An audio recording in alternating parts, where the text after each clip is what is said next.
Hello SPHL and Riverman fans, and welcome to the video, and thanks for watching as always. In today's video we're going to go over the Bayleaf Indian Restaurant and Bar power rankings, 10 through 1. Start at 10, work our way through 1. If I go through this quick enough, we'll do it all in one video. If not, I'll break it down 10 through 6, 5 through 1. Into two parts, but I'm really hoping to get this all in one take and keep it under 20 minutes. So with that, we'll go ahead and get it started. Now, I did see a few power rankings put out. Some I thought were okay, others I thought could have used work and weren't really thought through. In one of the rankings I seen Storm at number 5, and that wasn't even by a Storm fan. I have no idea what the criteria was for them to be at 5, but anyways, we're going to get right into this, starting at number 10, which, no disrespect, was one of the easiest to place based on strength of schedule and the fact that they're the only winless team in the SPHL currently, and that's the Birmingham Bulls. Kind of surprised to see that they're winless still, and that they would be in last place and 10th on my power rankings at this point.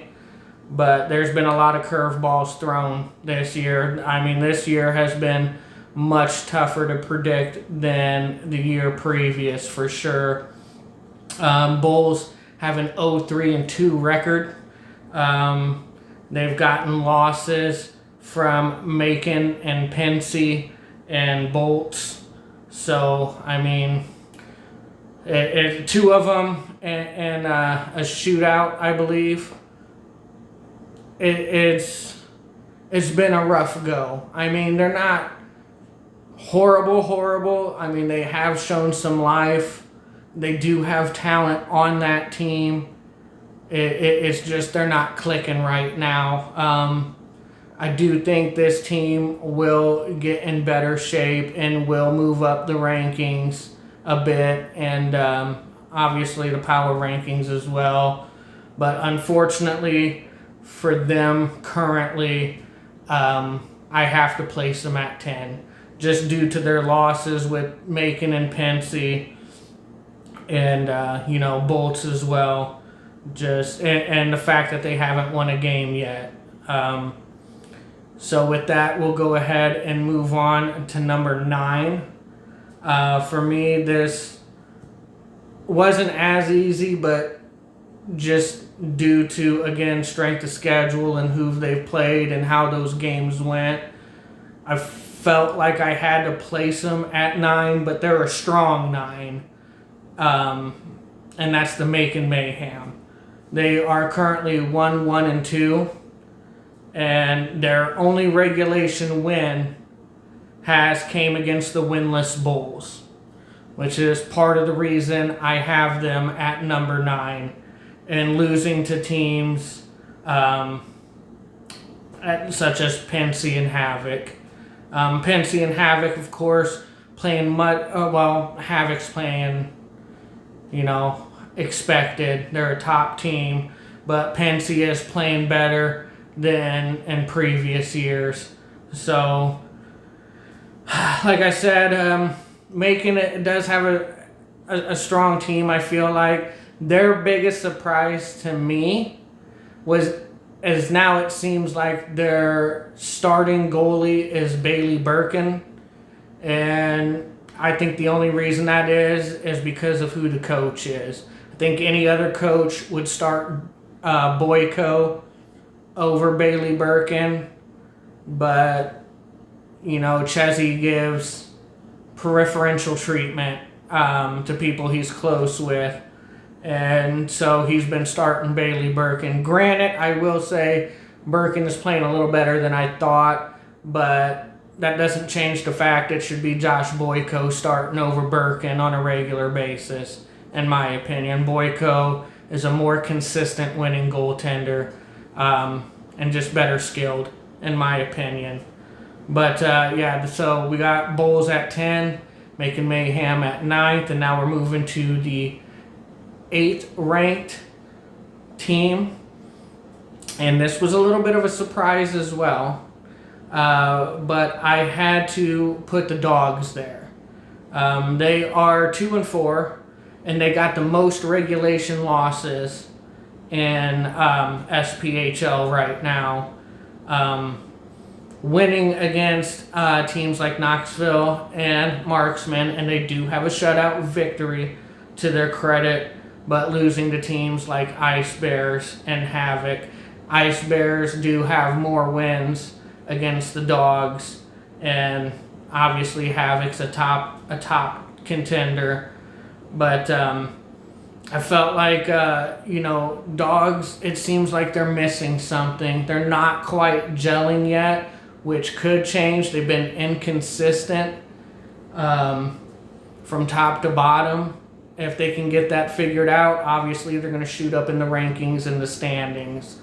But those bottom 3 teams, like I said, in my opinion, have been really inconsistent playing this year. At times look good, but not good enough to be winning as they should, like the talent they have on their team. Going into 7th ranked, and this was by a hair over the Dogs, just a hair. I got Quad City Storm with a record of 2-3, losing to the Rivermen, Havoc, and Bolts, the top 3 teams in the league, and then winning 1 against the Bolts and 1 against the Havoc. Their 1 win against the Bolts, they won that 5-1 and looked impressive. That was their most impressive game, in my opinion. Now in the 2 games versus the Havoc, that's what kind of helped them get that 7th spot over the Dogs as well, because they looked good in the first game, only losing by a goal. And they stayed in that game and fought to the bitter end and ended up getting a home ice win, 6-5. You could tell both teams wanted that win, and neither team was quitting or going away. So many lead changes in that game, and it was a very entertaining game. Few hiccups from both teams, obviously. It's not like either team crushed it in that game, but they played well. And like I said, they just had that competitive spirit of not giving up or quitting and not being out of the game. So I got them at my 7th. So we got the 10th place Bulls, ranked 10th. We got the 9th place Mayhem, ranked 9th. The 7th place Dogs, ranked 8th. And the 8th place Storm, ranked 7th, which brings us to our number 6 spot on the power rankings, and that is the Knoxville Ice Bears. I do think this is a fair ranking considering the schedule and their win-loss record, especially against teams they've played. Losing in a 5-0 shutout to the Dogs, and also losing to the Marksmen as well, but also winning against the Dogs and the Bulls. And Dogs and especially the Bulls are towards the bottom, which is kind of why I put them a little bit behind in 6th, and they're currently in 5th place. They are 3-2 on the season right now. Again, you can make an argument for this team to be ranked 5th. I get that. I don't think you would rank them higher than that at this point in time. But I got them in the 6th, and I still think that's a fair spot for them. And keep in mind, these can definitely change. This is what it looks like right now. At the end of November, all these spots could be changed up, for all I know. it could be Bulls play a little better, Dogs get a little stronger, Ice Bears start finding their foot. Again, like I said, with a lot of these teams, it's just finding their footing and playing together more often and developing the chemistry better and playing as a team more consistently. That's going to get them over the hump and move them up in the standings and rankings. I'm only at 10 minutes, so you know what? I'm just going to go ahead and power through my power rankings. So, yeah, Bulls 10, Mayhem 9, Dogs 8, Storm 7, Ice Bear 6, which brings me to my 5th place power rank team, and that's the Fayetteville Marksmen. They are 2-1-2, losing to the Rivermen and Dogs, being swept by the Rivermen, and 2 outstanding games on the road. They were close games on the road, again, which is kind of why it helped put them above Knoxville, and the fact that they beat Knoxville once this season, and the one time they did play, Marksmen did beat Knoxville Ice Bears, which again is another reason I have Marksmen ahead of the Ice Bears, and they have beat the Dogs as well. Again, this is a team that can move up. Like I said, Ice Bears and Marksmen, I mean, they could be up there in the top 3, definitely top 5 when it's all said and done. I think they got strong rosters, especially Marksmen. Again, it's just getting more games. This is still really early in the season. So out of all 10 of these teams, even counting the Bulls, nobody should be pressing the panic button yet. There's still plenty of time, plenty of season left to change where you're at in the standings and, you know, fan power rankings. There's plenty of season left. And I think that's a fair spot for Marksmen currently. Now in the 4th spot, this was kind of tough. I went back and forth. I think even in a comment section in one of the power rankings in the SPHL group, I had it different. I mean, you can make arguments here, but after I really researched it and looked at, like I said, the strength of schedule, who they've played thus far, even though they're way better start than last season, and they can continue to push upwards. I got Pensy at number 4, who's in 3rd place with a 4-1 record, only losing to the Huntsville Havoc 6-2. Now, the reason I got them in the 4th spot, the only games they've won have been against Bulls and Macon, the 2 bottom-ranked teams, and the 2 teams that are in 9th and 10th place in the standings. That's been their wins. So with strength of schedule, that puts them at a disadvantage more so than any other team in the top 5. And the one top opponent they did play, which was the Huntsville Havoc, they got smoked 6-2. So that is a big reason why Pensy's at number 4. Otherwise, if that's a closer game against the Havoc, or say they beat the Havoc and like drop one game to Macon, I could easily have Pensy in the 3 spot. But I think number 4 is a very fair spot for Pensy. Way better than where they were at last year by far. And Pensy fans look for that to continue. I still want to see what Pensy does on a consistent basis against top teams in the league. We obviously know they can beat Bulls and Macon, but now I would like to see what they can do against teams like Havoc, Rivermen, Marksmen, Ice Bears, Thunderbolts. You know, let's see if they can win consistently against teams like that. Which brings me to my number 3 team. Again, could have very easily put these guys at 4, especially the way they played this past weekend against the Thunderbolts. But I got the Peoria Rivermen at number 3 on my power rankings, who are currently in 4th place with a 3-2 record. Got off to a great start to the season. Really took out the Quad City Storm 5-1 on the road and handled their business and looked good doing it. Took on a very tough Marksman team at home, a top team in my opinion, and came away with the sweep to start the season 3-0. But going on the road to Thunderbolts, they had a rude awakening.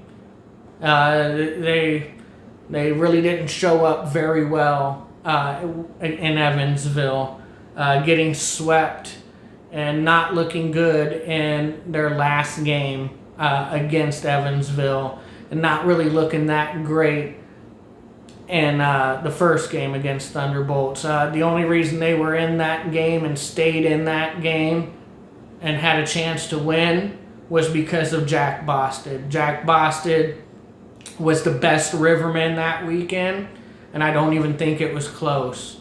Boston only allowed 2 goals in that first game, and when he came in game 2 to relieve Tino, who let up 3, Boston didn't let up any goals. It was an empty net goal that made it 4-1. So Boston played great in Evansville, and he did his job. But seemingly nobody else really showed up, unfortunately, for the Rivermen. If they showed up in Evansville, they can easily be number 2. But because Bolts swept the Rivermen, obviously I had to put them at number 2 with a 4-2 record, sitting in 2nd place, losing to Havoc and Storm and pretty bad fashion, I guess you could say. They didn't look great against Havoc and Storm in those losses, but in their wins they looked good.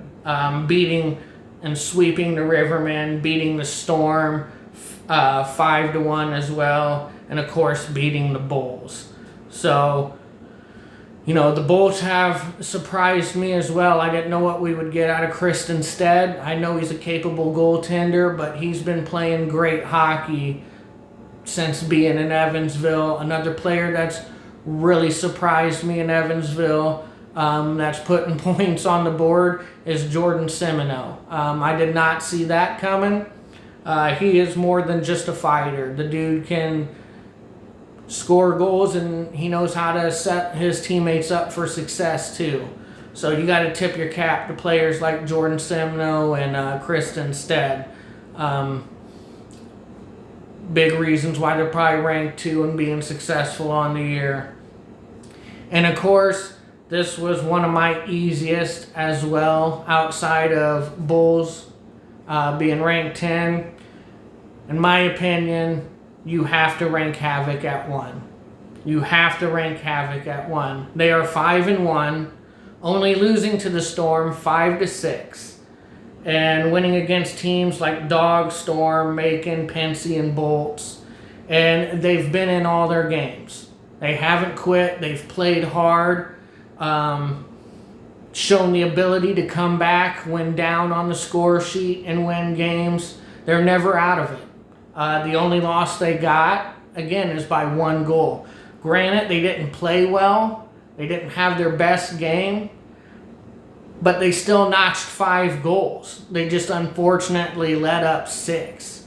The biggest issue I see with Huntsville Havoc right now is their penalty minutes. They lead the league in penalty minutes, and it's by a lot. That could come back to bite them on the ass if they don't kind of calm that down. You know, that I've seen them give up inopportune goals due to being on the penalty kill. Their power play looks a little better than last year. Brian Wilson is a beast at net. Yeah, there's no way you can have anybody ranked above Havoc. Being in first place, being 5-1, and the number 2 ranked Bolts, they got to win over them as well. To there's nowhere else to put them. The two easiest spots to fill was the number 1 and number 10 slot in the power rankings. Didn't even have to think about it. Honestly, it was really easy. If you make a power ranking and Havoc ain't in the 1 slot and Bulls ain't in the 10 slot, pretty much your power rankings are invalid. I don't know how you can have any other team behind the Bulls, and I don't know how you can have any team ahead of Havoc at this point. So that's what I got. I got Bulls at 10. The 10th place Bulls at 10. The 9th place Macon Mayhem at 9. The Roanoke Rail Yard Dogs at 8th and 7th place. 8th in the power rankings. The 8th place Quad City Storm, 7th on the power rankings. 5th place Knoxville Ice Bears, 6th. The 6th place Fayetteville Marksmen in the 5th slot. 3rd place Pensacola Ice Flyers in the 4th slot. 4th place Peoria Rivermen in the 3rd. 2nd place Evansville Thunderbolts in the 2nd slot. And the 1st place Havoc in the number 1 slot to round it out. So those are my power rankings. Any one of these positions can change. I don't see the Havoc falling out of 1 anytime soon. But any other position can change. Bulls, they got to string a couple of wins together here to really move out of that 10th position. I don't see anybody overtaking Havoc anytime soon at that 1 spot. But basically 2 through 8, maybe even 2 through 9, you can legitimately shuffle that up a bit. Especially like 1 through 5, maybe even 1 through 6 can shuffle up. Again, this is still really early in the season. Anything can happen. Injuries happen. Players come and go. So, I mean, everything's still up in the air. This is a much tougher season for me to predict than, say, last year when it was easy to say Rivermen and Havoc were going to finish 1 and 2, and Macon and Pensy were going to miss the playoffs and be at the bottom. That was an easy prediction. I really have no easy prediction. Teams have surprised me 1 through 10, negative and positively. Both. So we'll just have to see where it goes from here and what it looks like after the month of November when we redo these power rankings. So with that, I'll go ahead and wrap it up. I'll catch you at the next puck drop, and I always keep it Riverman style.